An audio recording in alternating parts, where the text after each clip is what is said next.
carbohydrates, they're evil! Stop eating them! Fact or fiction? Let's find out.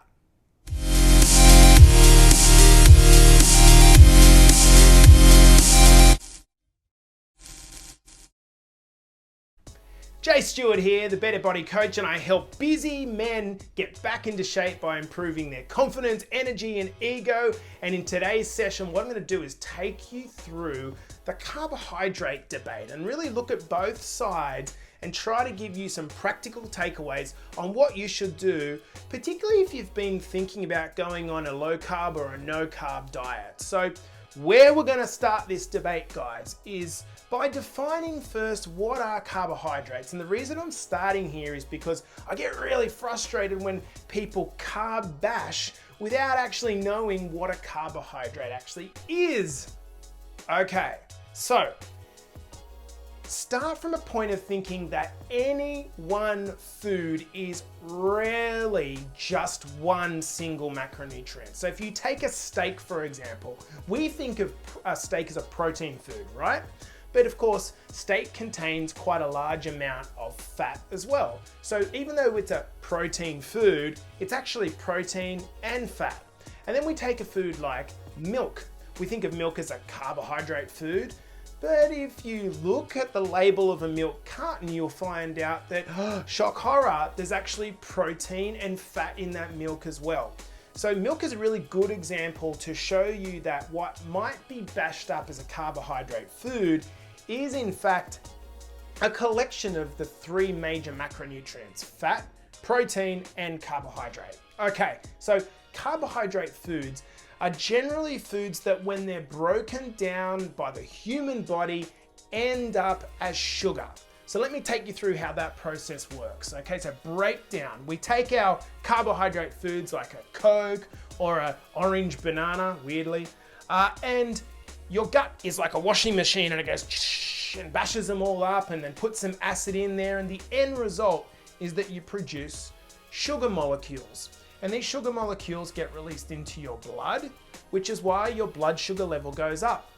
And through these little transporter molecules that are in your blood, they get taken around to the muscles and to the brain so that that sugar can then be used as a fuel source to power your everyday activities, whether it's being at work or going to the gym. Now, there is an exception to this rule, and that's where I want to start on telling you about the benefits, firstly, of carbohydrates. So what's the exception to the rule? Well, the one exception is a really specific type of carbohydrate called a complex carbohydrate that's containing fiber. Fiber you will have all heard of before, but we do not have the capacity to break down fiber in the human body. We lack the chemicals to actually do that. So what ends up happening, as opposed to fiber ending up as a sugar, which obviously has the benefit of being a fuel source, fiber ends up going all the way through our digestive system and getting to the bottom. But we think of fiber as a good thing, right? So what are the benefits of fiber? Well, twofold. Firstly, because it's getting to the end of our gut without being digested, fiber serves as a fuel source to our friendly bacteria in our gut, which produce a whole lot of chemical compounds that actually keep us healthy, and that's why fiber is important. The second thing fiber does is it works like a sponge going through your intestinal tract and your gut, pushing out and collecting waste products and junk as you go. So that's why when you have a fairly high fiber diet, you generally have quite large poops, because that sponge is working effectively and getting all the way to the end. So hopefully that makes sense of why fiber is a good thing. So what are the other benefits of carbohydrates? Well, we've already said that they provide fuel. And then when we go back to looking at which foods contain carbohydrates, one of the things that comes to my mind first is fruits and vegetables. These are predominantly carbohydrate foods. And we know what goes hand in hand with fruit and vegetable consumption is what? Vitamins and minerals. So the three-pronged thing that you get, the benefits that you get from having a carbohydrate, let's say moderate or rich diet, is going to be vitamins and minerals, it's going to be fiber, and it's going to be plenty of energy in a way of a fuel source. Now, I'd hear all the keto guys out there saying, but you don't need carbohydrates to provide energy. And you know what? That is absolutely true. You can get your calories from different sources in the diet. In fact, for those of you that drink a lot, you would know that when you drink a lot, getting your calories from alcohol can almost displace the need for food, which is why we end up storing it as fat. And yes, you can use fat as a fuel source. However, the challenge with eating a no carb diet, a very low carb diet, is that food becomes pretty unpalatable. So if you're a super disciplined keto dude that wants to eat nothing but coconut oil and avocados, then that's fine. I'm not going to stop you or try to convince you otherwise. But the role that carbohydrates do have in the diet is that they provide some sustenance in a more palatable form. Carbohydrate foods generally taste good.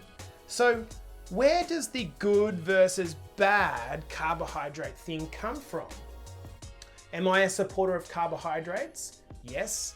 Am I saying all carbohydrates are good? Definitely not. And where the clarification needs to be made is in the way that the carbohydrate, the level of which the processing has happened of this carbohydrate food. So let's take a food like bread, for example. Okay, so in its rawest form, is it processed? Well, yes, it is. It's been processed to a degree compared to, say, for example, an orange, a piece of fruit which hasn't been processed at all. So bread already has some processing undergoing on it. But then the fate of the processing with bread can go anywhere from a high grain bread that contains lots of fiber right down to a white bread that's almost, when you think about it, like a piece of cake, right? Does that make sense? Flour, sugar, water, and a bit of salt, that's white bread. And so what's the problem with that? Well, go back to our diagram over here, our stupid drawing. When we're dumping loads of sugar into the blood, we're going to go through these spikes, almost like having a Red Bull hit and then coming down off the back of that Red Bull hit. And the problem is you're never going to feel full. So if your diet is compromising mostly of refined carbohydrate foods, and these include breads, white breads, they include white rice, white flour, they include white pastas, they include sugars and sodas, bakery treats, cakes and the like. So anything that typically has lots of sugar added and has been processed a lot, you're going to really struggle to manage your weight because you're going to be going all day through these ups and down highs. You're never going to feel full, and you're going to be storing a lot of that extra energy as fat if you're not burning it off.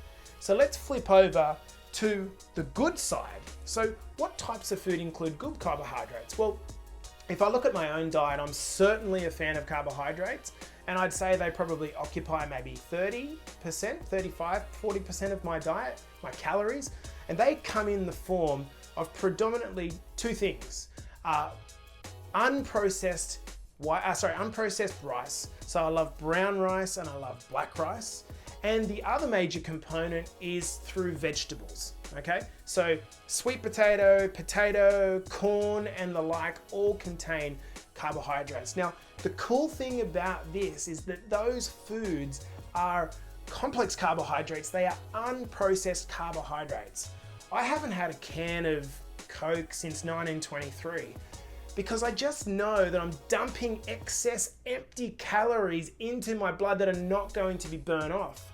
But when I'm consuming foods like sweet potato, what I know is happening is the release of sugar into my blood, because of the fact that these are complex and they contain fiber, it's a lot more gradual. So you're not dumping in bucket loads of sugar into your blood. Instead, the energy is sustained and released. And I get pleasure from eating things that include carbohydrates, like your sweet potatoes, like your corn. They provide some sweetness and some palatability to your meal.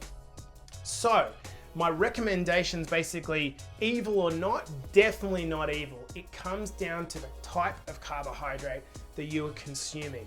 So what I'm going to recommend is when you look down at your dinner plate at night, for example, what you really want to be seeing is you want to be seeing about a third of your plate compromising of the protein source, which is maybe your steak or your chicken or your pork or your turkey or whatever it is there, all right? And there are, of course, other vegetarian sources of proteins that we can look at as well. Then on top of that, we want to have about a third of our plate of unrefined, unprocessed carbohydrates. These for me are going to be predominantly brown or black rice or sweet potato or corn. That's my core kind of starchier carbohydrate. And then the other third of my plate is going to be my vegetables, which are more green vegetables, leafy vegetables like broccoli or peas or beans or that sort of stuff. And you can pile them up as high as you want, because when you break down those foods, it's an unprocessed form of carbohydrate, and they contain so much water that makes up the bulk of that actual food. So it's not adding very much at all to the calorie content. So as a wrap, guys, carbohydrates, are they evil or are they not? They are definitely not evil.